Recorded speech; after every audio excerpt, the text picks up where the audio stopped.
Hi, my name's djohnston and I'm an Area Director here at Sage Green HR.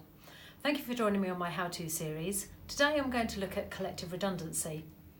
Three key areas that I'm going to look at. What do I mean by collective redundancy? Secondly, what is collective consultation?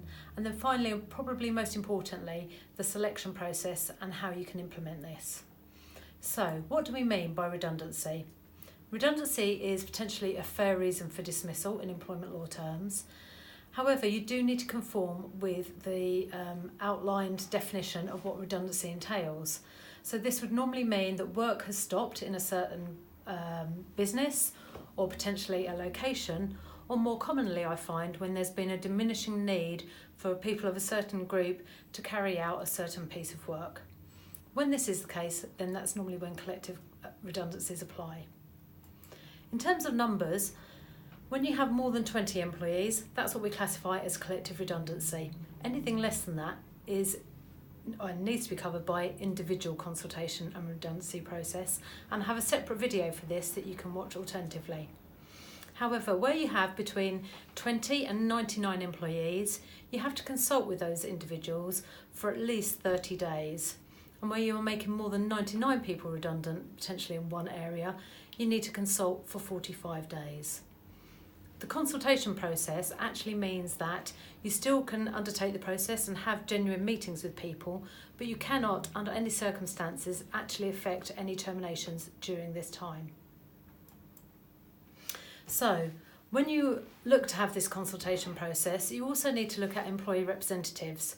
And when you're looking at employee representatives, this can either be formal through trade unions, or it may well be the case that you have to install employee representatives. And if this is the case, the people that are affected can actually have a ballot to vote for who they actually want to represent them during this consultation time. Finally then, we need to look at the selection process. And when you look at the selection process, what we actually do is put all of the employees of a similar job or occupation into a selection pool.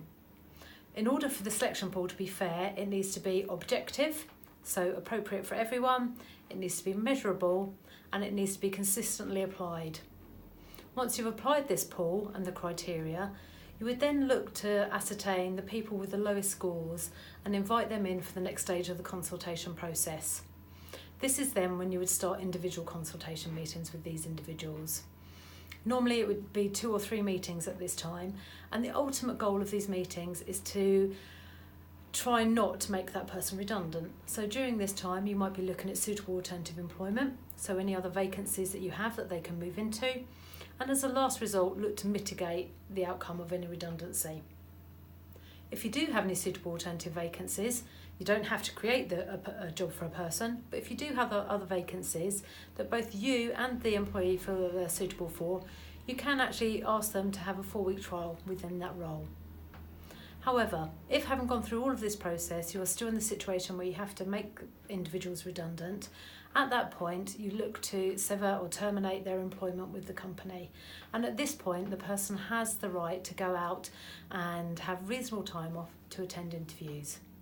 Hopefully that's given you a bit of an overview about the whole process. It is very complex, and if you do want some more information, I've now put up on the screen the different ways that you can contact me, or even download our online written handbook, which you can find on our website, to give you more information.